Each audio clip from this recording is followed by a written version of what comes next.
आज लक्ष्य के स्कूल में पेरेंट्स टीचर मीटिंग है। देखते हैं इस वर्ष क्लास में लक्ष्य का परफॉर्मेंस कैसा रहा।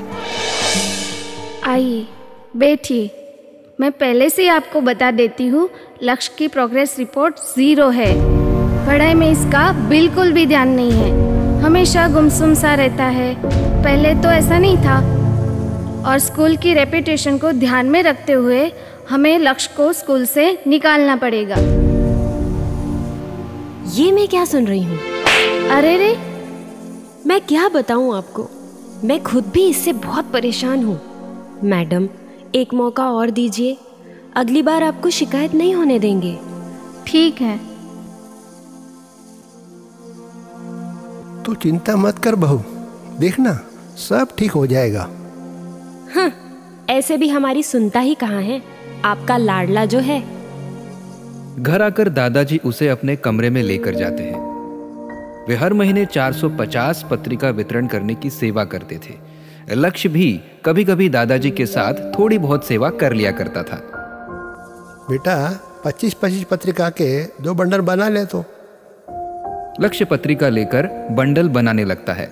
बंडल बनाते बनाते वो एक पत्रिका खोलकर पढ़ता है, जिसमें एलोपैथिक दवाइयों से होने वाले साइड इफेक्ट्स के बारे में लिखा था और आयुर्वेदिक चिकित्सा का महत्व बताया गया था। इसे पढ़कर वो जोर से चिल्लाता है, दादू!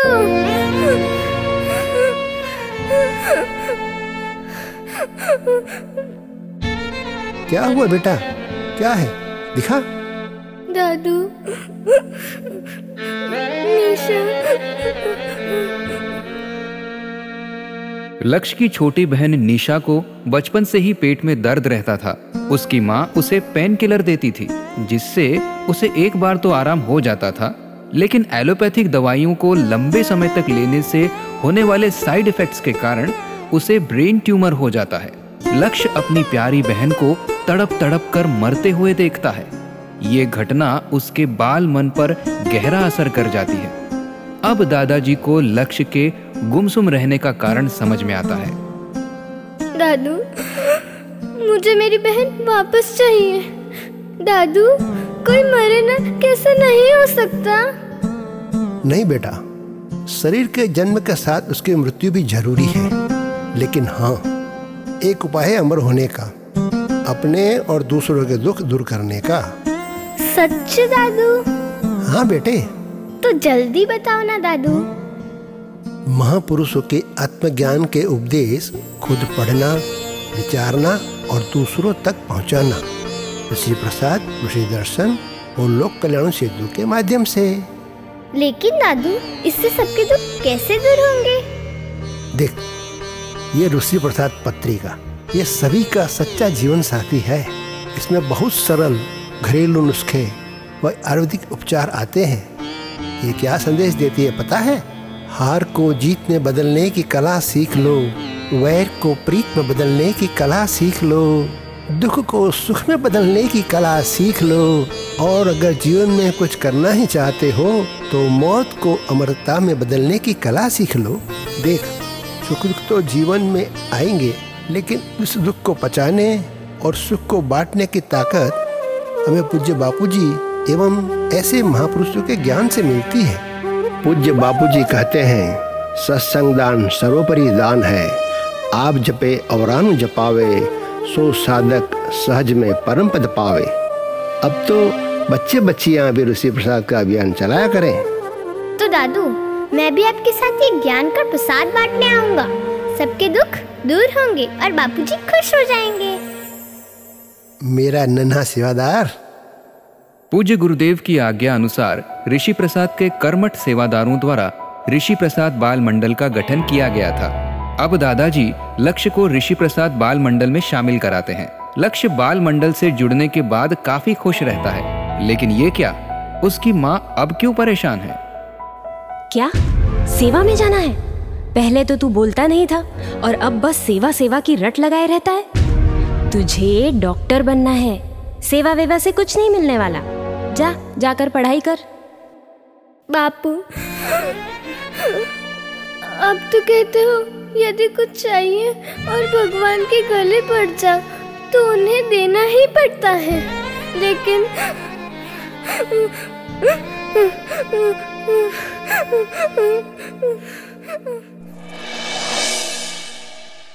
आज रविवार है। दादाजी बाल मंडली को लेकर चल पड़ते हैं ऋषि प्रसाद अभियान के लिए। वे एक घर का दरवाजा खटखटाते हैं।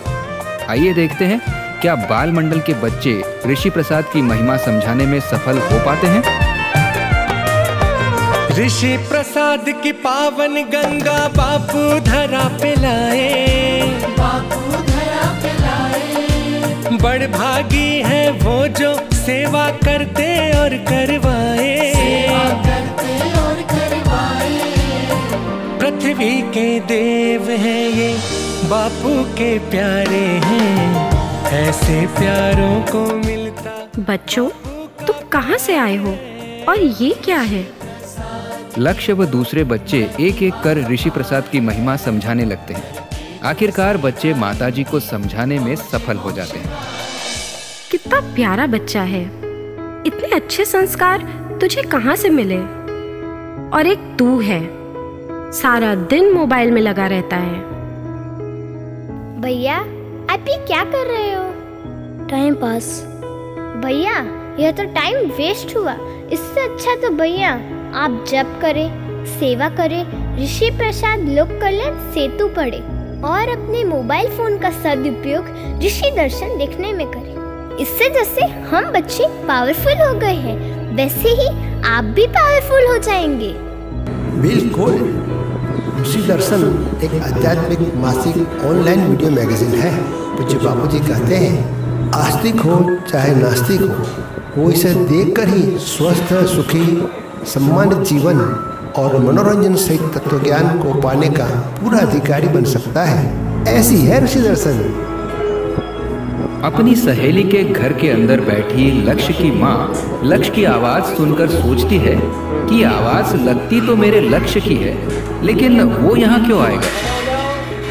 फिर भी छुप कर देखती है तो उसे अपनी आंखों पर विश्वास नहीं होता है कि ये तो उसका लक्ष्य ही है। वो सोचती है आखिर इतना अच्छा बोलना उसने कहाँ से सीखा। आज लक्ष्य के स्कूल में एनुअल फंक्शन है। देखते हैं क्या लक्ष्य आध्यात्मिक जगत में उन्नत होने के साथ साथ भौतिक जगत में भी सफल हो पाया है या नहीं। आइए देखते हैं कौन हो सकता है best student of the year. Can anybody guess it? Yes? Anyone? Yes? Guess please. Yes, it's none other than लक्ष्य। लक्ष्य की मम्मी जी, प्लीज आप लक्ष्य को लेकर स्टेज पर आ जाइए।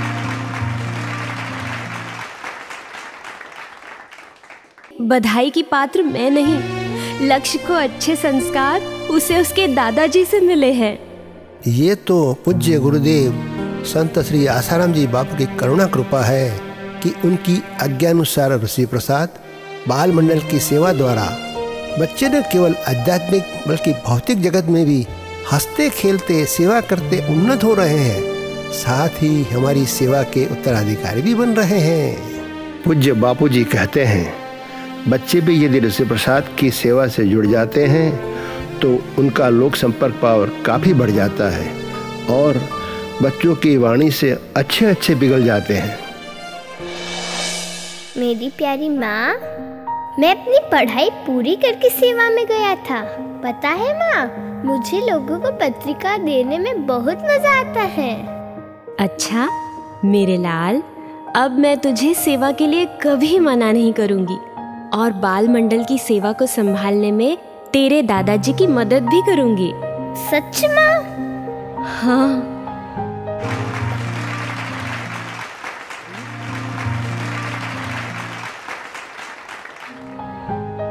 बापू, आप सच ही कहते हैं। यदि कुछ चाहिए और भगवान के गले पड़ जाओ तो उन्हें देना देना देना ही पड़ता है।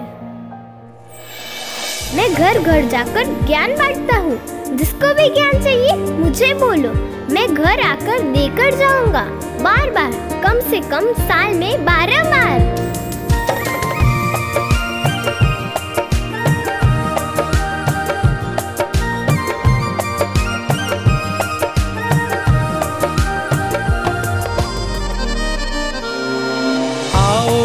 सब मिलकर करें ऋषि प्रसाद अभियान, ऋषि दर्शन अभियान।